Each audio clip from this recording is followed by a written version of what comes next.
I think the Eagles have a strong chance to win the game against the Washington Commanders. But I am deathly afraid.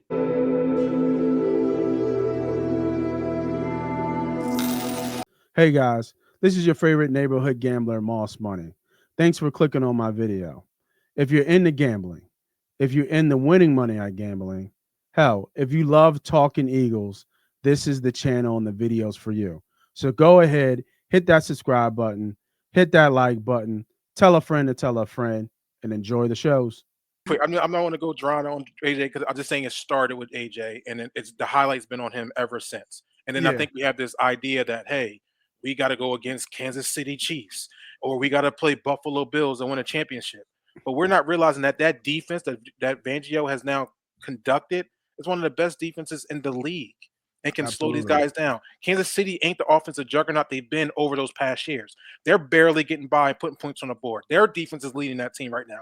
That's why they're winning. And in Buffalo, I think we can match up with these guys. Can they score the football? But when you get a good matchup, if we're healthy, hopefully Mitchell will be back out there to help us. I think it'll be a tight game. I don't think it'll be these explosive games that we got to worry about this back and forth where it has to be in Jalen Hurts' hands. And if it's anybody I do trust in that position, I think Jalen has shown us that he steps up when he needs to step up. I can't tell you when he's failed us when in big moments. I can't tell you that. I would say more of a team failure last year, obviously, when he fell off the cliff. But as far as individual performances, he had to do it in the Super Bowl 2 years ago, 2.5 years ago. He did it, right? No, he's a gamer. He's a gamer. He's a So gamer. if the pass is what's needed to be done, as far as him holding the ball a little bit too long, which I don't like, I don't like the unnecessary sacks that he does take, but I think Agreed. he's trying to protect the ball. And one last thing, we've asked Jalen, let's not forget this.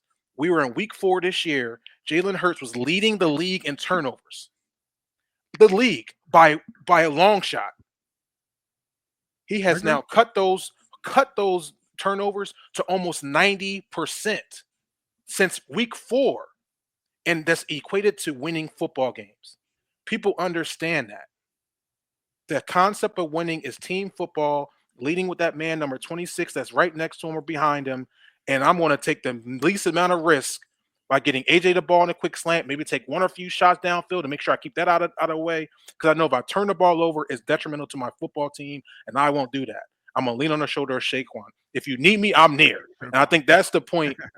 I think that's where Jalen's taken. If you need me, bro, I got you. But for right now, you're going to lead us to the promised land, and that's where I want to say you should get more credit than any quarterback that plays in the NFL right this moment. It should be Jalen Hurts as far as Woo. credit wise. Cooking, cooking. Ernie B, man, take us home with that. What you got on the whole Hertz criticism that we're getting? Is it warranted? Does the line he's just a running back playing quarterback stick at this point?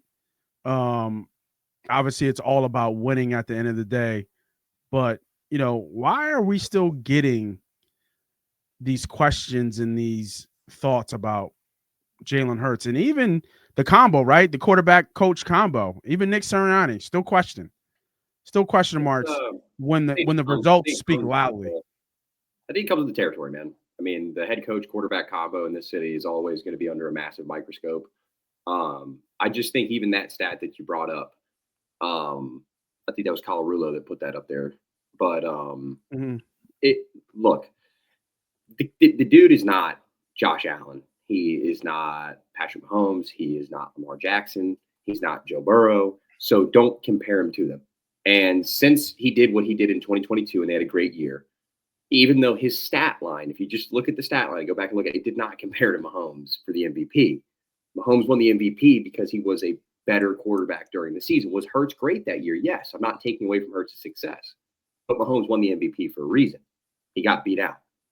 He's not a 4,000-yard passing guy. He's not going to be that. He is built to operate this offense the way Humble has said, as a running offense to its best ability and limit his turnovers. His passing attempts alone should show you how much the coaching staff trusts him as a passing first quarterback. They don't. He executed the RPO fantastic this week, which he's really good at. There are just throws on the field that, unfortunately, the three of us can't determine whether they are vision throws? Is he not seeing it? And we mean this by physically, like literally not seeing the guy, because Mekhi Becton is stood up like this and he's 6'7", 360 pounds. He's got a guy with his hand up like this. Guy's 40 yards downfield. He looks like a dot. I mean, we don't know that. Or is he actually not seeing the football side of it? That's where I get a little pissed. And I like what Humble's saying, because Jalen Hurts, Stroud was killed for the test before the draft. I can't remember which one exactly he got right. There's multiple tests before the draft. It's the quarterback test. It's basically, the way that they put it is, it's how well can you see things before they happen, which is a ridiculous test to begin with. Stroud failed it, and a lot of people got on the NFL about it. Well, Jalen Hurts was in the top percentile of this test. So take that as what you will. I think on paper, the dude is a really smart football mind. I think he has turnover PTSD, and I think that causes him to not rip it like he should. And I think that guys like McKee and Pickett fit the Pickett more in between. He's kind of a tweener, but I think a guy like McKee, a 6'6" pocket passer, 100%, is perfect for a Kellen Moore under center offense. And yeah, I mean, when you have great receivers and a great tight end and a good run, like, it looks beautiful. But we paid Jalen Hurts to be the leader of this team, and Nick Sirianni's job and Kellen Moore's job are to get the best out of our quarterback, our $51 million quarterback, and the team. And Humble's right. But I'll be honest with you. I mean, he knows what I'm about to say. The owner is not happy about the way we get here.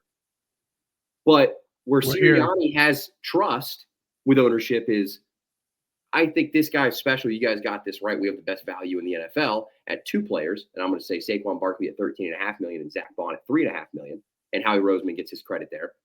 And I mean, just defense and running the football. Now, real quick, look at the teams that are in it right now. Outside of the Commanders, each team has a top-tier defense. Mm-hmm. The Commanders are led by a rookie quarterback who is in the championship game for the first time since Joe Flacco. Elite rookies take over the league. We all know this. Elite rookies can be exposed by great defenses. I don't know if Fangio is going to be able to do that to Daniels, but, I will just tell you this. I'll tell you this. I think the Eagles have a strong chance to win the game against the Washington Commanders.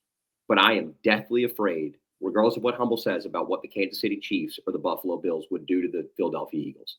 And it comes to their defenses and their ability to make Hurts question himself. Because I don't know if he has that 2022 Chiefs Super Bowl game in him anymore.